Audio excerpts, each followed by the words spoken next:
ทางเมืองพนโฮงแขวงเวียงจันทน์ได้จัดพิธีประกาศสั่งตั้งวัดและแต่งตั้งเจ้าอธิการวัดป่าวังสร้างซึ่งได้แต่งตั้งพระอาจารย์สมบูรณ์วีระวงศ์เป็นเจ้าอธิการวัดป่าวังสร้างพิธีได้มีขึ้นที่วัดดังกล่าวโดยได้รับเมตตาเป็นประธานพิธีของพระอาจารย์ใหญ่บุญทวีประสิทธิศักดิ์รองประธานศูนย์กลางองค์การพุทธศาสนาสัมพันธ์แห่งสาธารณรัฐประชาธิปไตยประชาชนลาวหัวหน้ากรมธิการสาธารณูปการ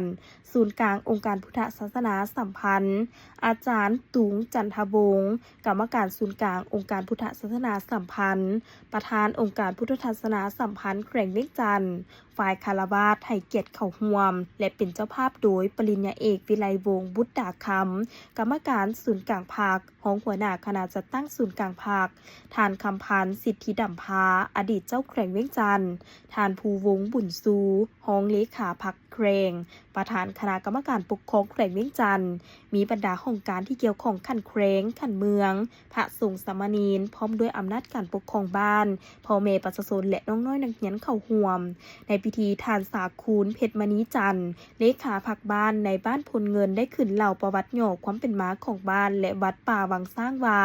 บ้านพลเงินได้สั่งตั้งขึ้นในปี 1967 ปัจจุบันมีพลเมืองทั้งหมด 935 คน มี2ชนเผ่าคือเผ่าลาวและเผ่ากึมมูนับถือ2ศาสนาคือพุทธและพระเยซูคริสต์แต่ประชาชนแม้นมีความสามัคคีและฮักแพงช่วยเหลือซึ่งกันและกันตลอดมาโดยบ่ได้จำแนกเชื้อชาติศาสนาใต้การชี้นำขององค์การปกครองบ้านเป็นผู้ชี้นำใกล้ชิดติดแทศเหตุให้ประชาชนมีความเชื่อมั่นต่อการนำพาในระยะใหม่มาฮอดในปี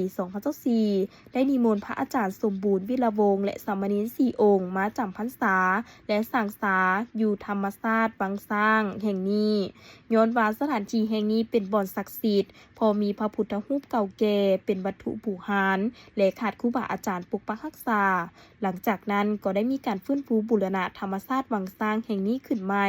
ให้เป็นวัดเป็นบ่อนสักการะบูชาของประชาชนภายในบ้านและบ้านอ้อมข้างก็คือชาวแขวงเวียงจันทน์ตลอดฮอดชาวลาวทั่วประเทศและต่างประเทศเพราะว่าสถานที่แห่งนี้มีห้องหอยประวัติศาสตร์เป็นวัตถุบูชามาหลายพันปีเป็นสมบัติของชาติในพิธีได้ผ่านข้อตกลงของรัฐมนตรีกระทรวงภายใน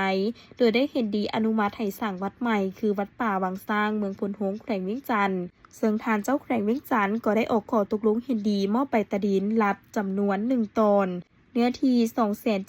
275,320 ตารางเมตรแผนที่ตดินเลขที่ A228040 ตอนดินเลขที่330ซึ่งมีที่ตั้งของตอนดินอยู่บ้านพลเงินเมืองพนโฮงแขวงเวียงจันทน์ให้เป็นดินธรณีสงฆ์วัดป่าวังสร้างและประธานองค์การพุทธศาสนาสัมพันธ์ลาวเมืองพนโฮงได้ออกข้อตกลงเห็นดีแต่งตั้งพระอาจารย์สมบูรณ์วีระวงศ์เป็นเจ้าอธิการวัดป่าวังสร้างบ้านพลเงินเมืองพนโฮงแขวงเวียงจันทน์ในพิธียังได้มีการตัดแถบผ้าลันข้อง9 บาทเพื่อเป็นสิริมงคลให้แก่พิธีประกาศสั่งตั้งวัดและแต่งตั้งเจ้าอธิการวัดป่าวังสร้างพร้อมทางรับชมการแสดงศิลปะของน้องน้อยนักเรียนตื่มอีก